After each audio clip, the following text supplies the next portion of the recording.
Prokurori i strukturës posaçme kundër korrupsionit dhe krimit të organizuar Vladimir Mara dha detaje sot mbi operacionin ndërkombëtar që çoi në sekuestrime të shumta të lëndëve narkotike në Itali dhe në identifikimin e një rrjeti të gjerë kriminal me origjinë nga Shqipëria. Në deklaratën e tij Mara bëri të ditur se ky hetim është rezultati i një bashkëpunimi të ngushtë me autoritetet italiane, të cilat kanë administruar të dhënat marra nga platforma e komunikimit e enkriptuar SkyECC.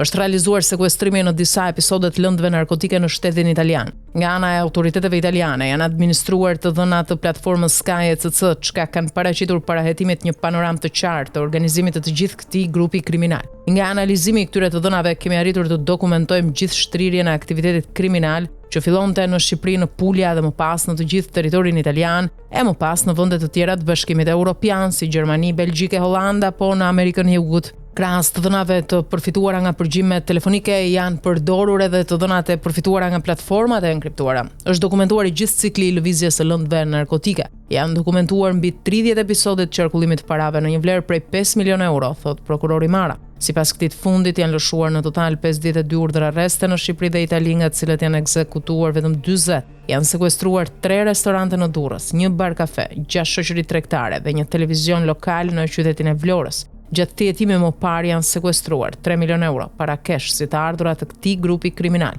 të cilat janë nënshtruar hetimit të këtij procedimi penal, deklaroi ndër të tjera prokurori Mara.